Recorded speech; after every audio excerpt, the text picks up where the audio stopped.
The Dallas Cowboys are one of the most iconic teams in the NFL, and every season expectations are sky high for America's team. But lately, the spotlight on the Cowboys has been less about victories and more about turmoil, controversy, and coaching tension. In recent weeks, a storm has been brewing inside the Cowboys organization, centered around head coach Brian Schottenheimer and defensive coordinator Matt Eberflus. What began as quiet criticism from analysts has exploded into full-blown national discussion after Eberflus seemingly exposed a deep systemic issue within the Cowboys, one that could threaten not just the team's defensive identity, but the leadership at the very top. Fans, former players, and even insiders are now questioning whether the Cowboys have lost their edge and if the coaching staff has truly lost the locker room. It's the kind of internal drama that can derail an entire season. The controversy began when Eberflus made some eyebrow-raising comments in his post-game press conference after yet another defensive collapse. The Cowboys' defense, which was supposed to be the strength of this team, has been inconsistent, allowing huge plays, missing tackles, and breaking down in key moments. After the loss, Eberflus was blunt. He said there were serious issues with execution, effort, and communication, adding that some players are not following the system. That one sentence sent shockwaves through the organization and the fan base. Like while it sounded like a simple call for accountability, many insiders saw it as a veiled criticism of the team's preparation and leadership, Dom. A subtle way of saying that the coaching hierarchy itself is fractured. When a defensive coordinator publicly implies that players aren't buying in, it often reflects a much deeper problem, a disconnect between the head coach, the locker room, and the leadership culture of the franchise. What made this even more shocking is that the Cowboys entered the season with the expectation that their defense would carry them. After years of heartbreak in the playoffs, Dallas believed that pairing a creative offensive mind with a tough, disciplined defensive unit could finally break the curse. But through the first half of the season, that vision has fallen apart. The defense has been giving up explosive plays at an alarming rate, ranking near the bottom of the league in big plays allowed. Missed tackles, poor angles, and busted coverages have become routine. Opposing quarterbacks have feasted on soft zones, while running backs have run through arm tackles as if they were practicing against air. When you watch the film, the problems aren't just physical, they're mental. Players are out of position, calling out adjustments mid-play, and reacting a half second too late. That points directly to coaching. Eberflus's scheme is built on discipline and communication, but when communication fails, everything falls apart. In a system like his, every player needs to trust that the man next to him will execute. Right now, that trust simply doesn't exist. Reports from practice suggest that frustration is mounting between position coaches and players. Defensive captains have allegedly called multiple closed-door meetings to get everyone on the same page. But the problems keep resurfacing. When that happens repeatedly, it's no longer a coincidence. It's a pattern, and patterns point to leadership breakdowns. What makes this situation even more volatile is the mounting pressure from ownership. Jerry Jones, the Cowboys owner and general manager, has never been known for his patience. He's one of the most hands-on owners in the sports, and when he smells dysfunction, he's not afraid to act, or at least speak his mind publicly. In recent weeks, Jones has made several cryptic comments during interviews, hinting that the team needs to be more disciplined and that accountability starts at the top. Those comments, while vague, are being interpreted by many as subtle shots toward the coaching staff. Jones has invested millions into this roster, from Dak Prescott to CeeDee Lamb to Micah Parsons, and he expects results now, not excuses. So when the team underperforms, he looks directly at the sidelines. And right now, the man on that sideline, the head coach, is feeling the heat. What Eberflus's comments did, intentionally or not, was shine a spotlight on the uncomfortable truth that's been simmering beneath the surface.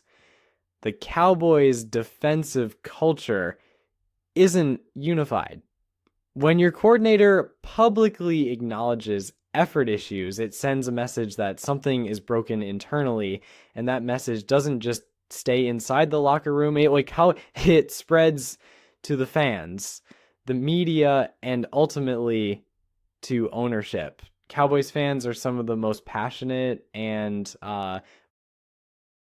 vocal in the league, and they've made their frustration known.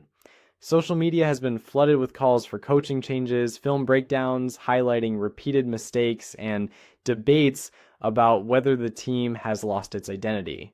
Many fans point to the stark contrast between the Cowboys' swagger and their inconsistency, saying that this team looks talented but undisciplined, like a group of stars playing as individuals instead of a unit. That's a damning indictment of coaching. When a team with elite talent underperforms, it's rarely because of the players, it's because they're not being put in the right positions to succeed.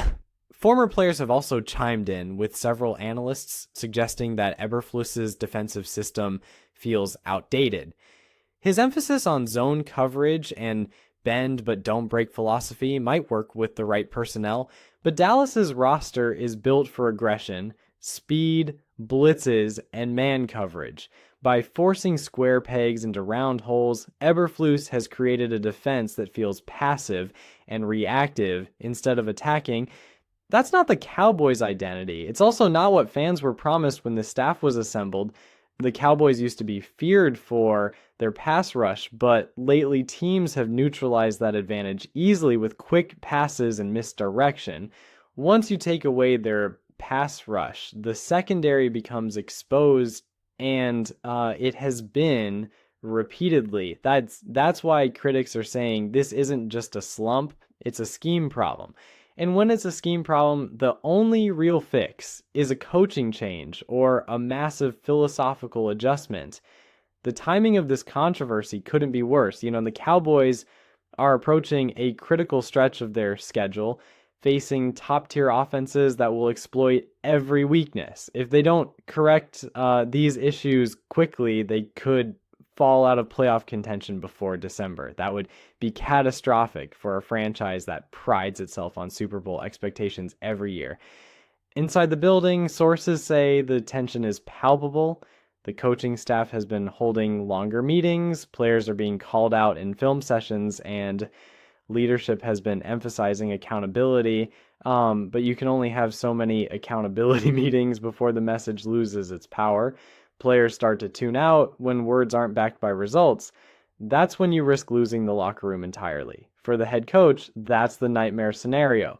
Because once players stop believing in the plan, the season spirals. And make no mistake, this isn't just about Eberflus. The head coach is under attack because he's responsible for every decision, every hire, and every system implemented. When your coordinator is catching heat, it reflects directly on you. That's why fans and media are calling for broader changes. They want a shakeup, something drastic to jolt the team back to life. Some are even suggesting promoting from within or bringing in a defensive consultant to modernize the playbook midseason. That's rare, but not impossible. The real question now is whether this coaching staff has the humility and flexibility to adapt before it's too late. The most successful NFL teams adjust. They evolve when things aren't working. The Cowboys have the personnel to be elite on defense. Micah Parsons is a generational talent. Trevon Diggs is an elite playmaker, and the defensive line has depth. The problem isn't talent, it's cohesion and vision.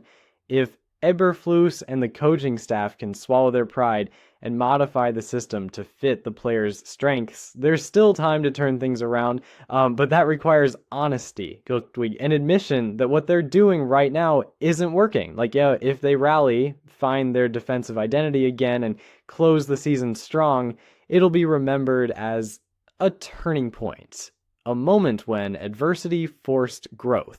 But if they continue to crumble, this stretch will be remembered as the unraveling of yet another promising Cowboys season. Fans have seen this story before. Great talent, huge expectations, and a mid-season implosion sparked by internal conflict. It's the same cycle that has haunted Dallas for decades. The question now is whether this group has the leadership to break that cycle. Eberflus's comments have exposed a deep truth about the Cowboys. Talent alone doesn't win championships. Unity, trust, and clear direction do. Until the Cowboys rediscover that balance, they'll keep falling short, no matter how stacked their roster looks on paper. The storm around the Cowboys isn't just about defense. It's about identity, accountability, and whether the people in charge can steer America's team back toward greatness before it's too late.